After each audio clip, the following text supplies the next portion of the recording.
Welcome to Sophia Coaching Center. Today PGTRB Max Unit 10 Probability Theory ல next வந்து Bayes theorem தான் பார்க்க போறோம். Bayes theorem பார்க்கிறதுக்கு முன்னாடி ஒரு theorem கொடுத்திருக்காங்க பாருங்க. Theorem of total probability for compound events.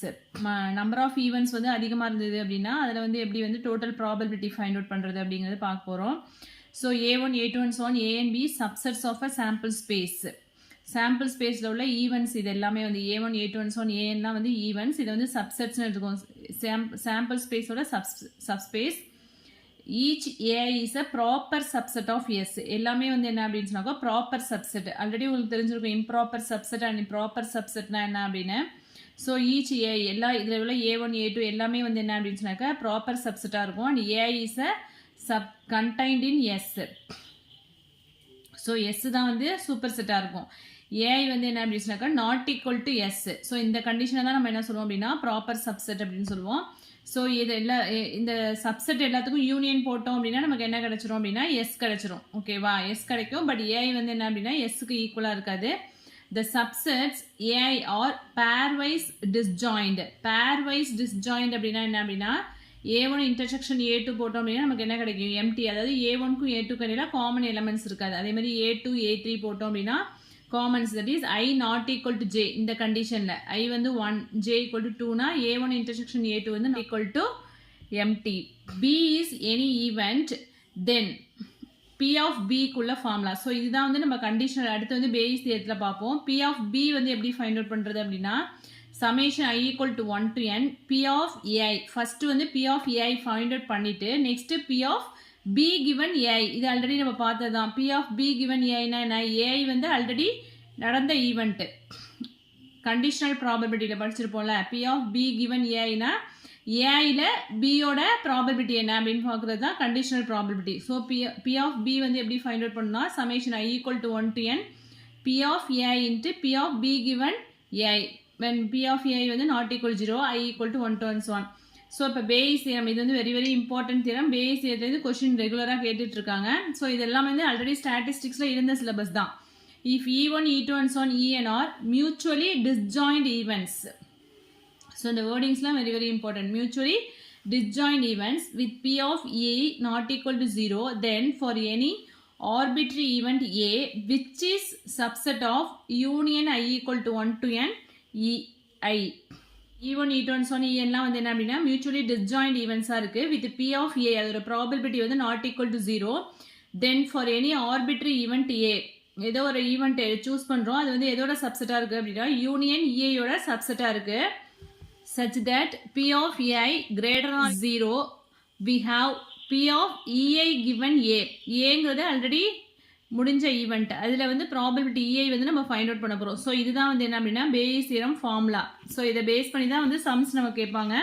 So இந்த ஃபார்முலாஸ் வந்து நல்லா பார்த்துக்கோங்க. P of EI given A equal to P of EI into P of A given EI divided by summation P of EI into P of A given EI. So இதில் வந்து option கொடுக்கும்போது P of A given EIன்னு கொடுத்துருப்பாங்க. So confuse ஆகும். இதை நல்லா பார்த்துக்கோங்க. இந்த இது வந்து very very important base theorem. Examples பாருங்க. the contents of urns 1, 2 are as follows. First urnல வந்து 10 whites and 5 blacks balls இருக்கு. செகண்ட் urnல வந்து 3 white balls and 7 black balls இருக்கு. அதில் வந்து 2 urnsல வந்து 1 urn வந்து ரேண்டமாக சூஸ் பண்ணுறோம். அப்போ ப்ராபபிலிட்டி நம்மளுக்கு என்ன வரும், டோட்டலாக 2 urn இருக்கு. அப்போ சாம்பிள் ஸ்பேஸ் வந்து 2, அதில் 1 சூஸ் பண்ணுறோம் அப்படின்னா ப்ராபபிலிட்டி வந்து 1/2ன்னு வரும். And then 2 balls drawn, then the probability of getting white ball. 2 balls இந்த ஏர்ன்லேருந்து 2 balls வந்து ட்ரா பண்ணுறோம். அது வந்து ஒயிட் பாலாக இருக்கிறதுக்கான ப்ராபபிலிட்டி என்ன அப்படின்னு கேட்டிருக்காங்க.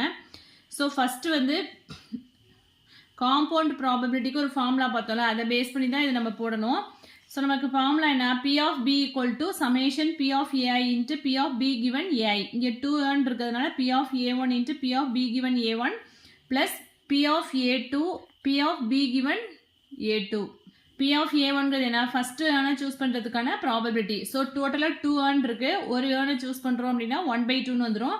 And then P of B given A1 அப்படிங்கும்போது ஏர்ன் 1ல் வந்து என்ன இருக்குது அப்படின்னா 10 whites and 5 black balls இருக்குது. ஸோ 10 whitesலேருந்து 2 balls எடுக்கிறோம். டோட்டலாக எத்தனை பால்ஸ் இருக்குது ஏர்ன் 1லனா 15 balls. 15லேருந்து 2 balls எடுக்கிறோம். அது வந்து ஒயிட் பாலாக இருக்கிறதுக்கு தான் ப்ராபபிலிட்டி கேட்குறாங்க. டோட்டலாக ஒயிட் பால்ஸ் மட்டும் எத்தனை இருக்குது அப்படின்னா 10. அப்போ 10C2 divided by total balls எத்தனை அப்படின்னா 15C2 அப்படின்னு வந்துடும்.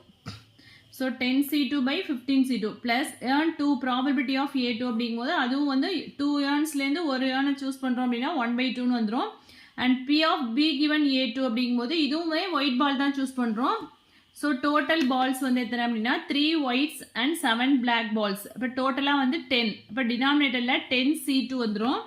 நியூமரேட்டரில் வந்து ஒயிட் பால்ஸாக இருக்கிறதுக்கான ப்ராபபிலிட்டி தான். ஸோ 3C2 அப்படின்னு வந்துடும். ஓகேவா? ஸோ அதை எக்ஸ்பேண்ட் பண்ண என்ன வரும்? 10 × 9 divided by 1 × 2 வரும். டினாமினேட்டரில் 15 × 14 divided by 1 × 2. ஸோ ரெண்டுமே 1 × 2 ரெண்டுமே கேன்சல் ஆகிடும். இங்கே வந்து 3 × 2 divided by 1 × 2 10 × 9 divided by 1 × 2 இருக்கும். ஸோ அந்த 1 × 2 வந்து கேன்சல் ஆகிடும். ஸோ இங்கே இது எல்லாத்தையுமே கேன்சல் பண்ணி சிம்பிளிஃபை பண்ணோம் அப்படின்னா நமக்கு ஆன்சர் என்ன வருது அப்படின்னா 26/105. ஸோ இதான் வந்து என்ன அப்படின்னா P of B. P of B. Next வந்து பேஸ் தேரம் யூஸ் பண்ணி ஒரு சம் பார்க்கலாம். contents of urns 1 2 3 இங்கே வந்து 3 urns கொடுத்துருக்காங்க. RS follows. urn 1ல வந்து 1 white 2 black and 3 red balls இருக்கு. urn 2ல வந்து 2 white 1 black and 1 red ball இருக்கு. and urn 3ல வந்து 4 white 5 black and 3 red ball இருக்கு. ஸோ இதில் சம் என்ன கேட்டிருக்காங்க அப்படின்னா 1 urn is selected at random and 2 balls drawn from it. So 3 ஏர்ன்லேருந்து 1 ஏர்னை வந்து செலக்ட் பண்ணுறோம் அப்படின்னா ப்ராபபிலிட்டி வந்து நமக்கு என்ன வரும் 1/3 அப்படின்னு வந்துடும். அண்ட் என்ன அடுத்த கண்டிஷன் என்ன கொடுத்துருக்காங்கன்னா 2 balls drawn from it. So இதுலேருந்து டோட்டலாக வந்து ஒவ்வொரு ஏர்ன்லேருந்து 2 balls எடுக்கிறாங்க. they happen to be white and red. அது வந்து ஒயிட் அண்ட் ரெட்டாக இருக்கிறதுக்கான ப்ராபபிலிட்டி. லாஸ்ட் சம்மில் என்ன பார்த்தோம்? ரெண்டுமே ஒயிட்டாக இருக்கிறதுக்கான ப்ராபபிலிட்டி. இங்கே வந்து white and red. What is the probability that they come from urn 3? So இது எப்படி போடலான்னு பார்க்கலாம். ஃபர்ஸ்ட் வந்து A1ங்கிறது என்ன அப்படின்னா event of selecting urn 1. urn 1 select பண்ணோம் அப்படின்னா ப்ராபபிலிட்டி ஆஃப் A1 என்ன வந்துடும்?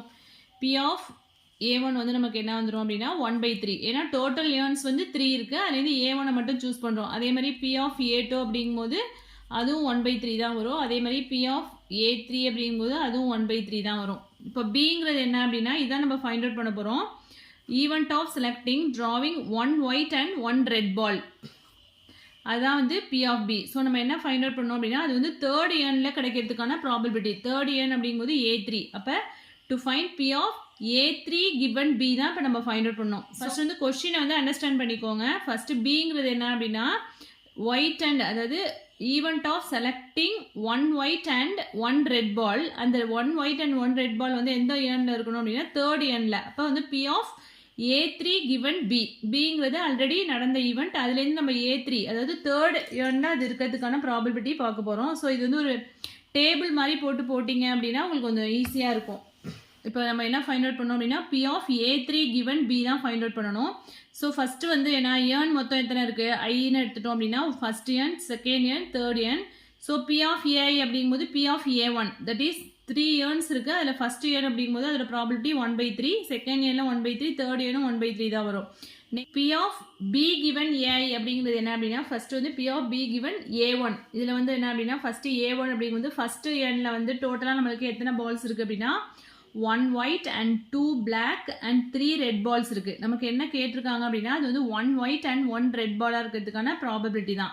ஸோ நம்மளுக்கு ஆக்சுவலாக 1 white and 2 black and 3 red ball நமக்கு என்ன கண்டிஷன் கொடுத்துருக்காங்க அப்படின்னா 1 white and 1 red ball இருக்கணும் நம்ம எடுக்கிற பால். ஸோ டோட்டலாக வந்து அதில் ஒரே ஒரு ஒயிட் பால் தான் இருக்குது. ஸோ 1C1 போட்டுக்கலாம். அண்ட் தென் ரெட் பால் வந்து 1 இருக்கணும். ஸோ டோட்டலாக அதில் 3 ரெட் பால் இருக்குது. அதுலேருந்து 1 சூஸ் பண்ணணும். ஸோ 3C1 டோட்டலாக 2 பால்ஸ் எடுத்துட்டோமா? ஸோ டிவைடட் பை டினாமினேட்டர் என்ன பண்ணணும்? அந்த ஏர்னில் உள்ள டோட்டல் பால்லேருந்து 2 பால் எடுக்கிறோம். ஏர்னில் வந்து டோட்டலாக எத்தனை பால்ஸ் இருக்குது? 1 white and 2 black and 3 red ball. டோட்டலாக 6 பால்ஸ் இருக்குது. So 6C2. ஸோ இந்த கவுண்டிங்கும் உங்களுக்கு ஈக்குவலாக வந்துடணும். ஓகேவா? டோட்டலாக இதில் ஒயிட் பாலில் 1 எடுத்திருக்கோம், ரெட் பாலில் 1 எடுத்திருக்கோம். அதே மாதிரி டோட்டல் பால்லேருந்து 2 பால்ஸ் எடுத்திருக்கோம். ஓகேவா? ஸோ இதை சிம்பிளிஃபை பண்ணால் நமக்கு என்ன வரும்? 1/5. செகண்ட் ஏர்னில் P of A2 find out பண்ணோம் அப்படின்னா செகண்ட் ஏர்னில் என்ன இருக்குது? 2 ஒயிட் பால்ஸ். 2 ஒயிட் பால்ஸ்லேருந்து ஒரு பால்ஸ் எடுக்கிறோம். அப்போ 2C1 அண்ட் தென் 1 ரெட் பால் தான் இருக்குது. ஸோ 1C1 டிவைடட் பை டோட்டலாக எத்தனை பால்ஸ் இருக்குது? 2 white 1 black and 1 red ball. டோட்டலாக 4 பால்ஸ். 4C2ன்னு வந்துடும். ஸோ இதை சிம்பிளிஃபை பை 3ன்னு வந்துடும். நெக்ஸ்ட்டு தேர்ட் ஏர்ன் அப்படிங்கும்போது தேர்ட் ஏர்னில் வந்து நம்மளுக்கு எத்தனை பால்ஸ் இருக்குது அப்படின்னா 4 white balls இருக்கு. அதுலேருந்து ஒரு white ball choose பண்ணணும். So 4C1 and then 3 red balls இருக்கு. So 3 red ballsலேருந்து ஒரே ஒரு red ball choose பண்ணணும். So 3C1 divided by டோட்டலாக எத்தனை பால்ஸ் இருக்குன்னா 4 white and 5 black and 3 red. டோட்டலாக எத்தனை வரும் அப்படின்னா 12. 12லேருந்து 2 balls அப்படிங்கும்போது 12C2. ஸோ இதை சிம்பிளிஃபை பண்ணோம் அப்படின்னா 2/11 அப்படின்னு வந்துடும். நெக்ஸ்ட் நமக்கு வந்து ஃபார்முலா என்ன? P of AIயும் ஃபைண்ட் அவுட் பண்ணிட்டோம், P of B given AIயும் ஃபைண்ட் அவுட் பண்ணிட்டோம். ஸோ இது ரெண்டத்தையும் மல்டிப்ளை பண்ணுங்க. இங்கே 1/3, இங்கே 1/5. ஸோ மல்டிப்ளை பண்ணால் 1/15, இங்கே 1/3, 1/3, 1/9 வந்துடும். And then 1/3, 2/11 we can get 2/33. So நமக்கு என்ன கேட்டிருக்காங்க அப்படின்னா அது வந்து தேர்ட் எண்ணில் இருக்கிறதுக்கான ப்ராபபிலிட்டி தான் கேட்டிருக்காங்க. ஆல்ரெடி பேஸ் தேர்த்தில் வந்து EI given Bன்னு பார்த்துருப்போம் இல்லையா? P of EI given A equal to P of EI dot P of A given A divided by summation of P of EI into P of A given Aன்னு போட்டிருப்போம். So நமக்கு வந்து இதோட summation total summation value வேணும் அப்படின்னா 1/15 + 1/9 + 2/33 இது எல்லாத்தையும் add பண்ணோம் அப்படின்னா நமக்கு வந்து சமேஷன் ஆஃப் திஸ் டேர்ம் கிடைச்சிரும். ஏன்னா நமக்கு இந்த ஃபார்முலாவில் அப்ளை பண்ணுறதுக்கு இந்த டேர்ம் வேணும், சமேஷன் டேர்ம். ஸோ இதுக்கு சமேஷன் வேல்யூ ஃபைண்ட் அவுட் பண்ணோம் அப்படின்னா இது எல்லாத்துக்கும் LCM எடுத்து ஃபைண்ட் அவுட் பண்ணால் 118 divided by 495 வரும். ஸோ இது வந்து இப்போ சிம்பிளிஃபை பண்ணி பாருங்கள். நெக்ஸ்ட் வந்து நம்ம இந்த ஃபர்ஸ்ட் எண் செகண்ட் எண்லாம் வந்து ஃபைண்ட் அவுட் பண்ணணும் தேவையில்லை நம்மளுக்கு. ஏன்னா தேர்ட் எண்ணில் மட்டும் தான் கேட்டிருக்காங்க. தேர்ட் எண்ணில் வந்து அந்த பால் வந்து ட்ரா பண்ணுறதுக்கான ப்ராபபிலிட்டி தான் கேட்டிருக்காங்க. ஸோ தேர்ட் எண்ணில் வந்து என்ன வருது அப்படின்னா 2/33. P of AI given B equal to P of AI into P of AI given B அப்படின்னு வரும். ஸோ அது நமக்கு என்ன வருது 2/33 divided by summation term. இந்த summation term என்ன வருது அப்படின்னா 118 divided by 495. இதை சிம்பிளிஃபை பண்ணோம் அப்படின்னா 30/118. ஸோ இதுதான் வந்து என்ன அப்படின்னா தேர்ட் எண்ணில் வந்து நம்ம சூஸ் பண்ணுறதுக்கான ப்ராபபிலிட்டி. அது வந்து 1 white and 1 red பாலாக இருக்கிறதுக்கான ப்ராபபிலிட்டி என்ன அப்படின்னா 30/118.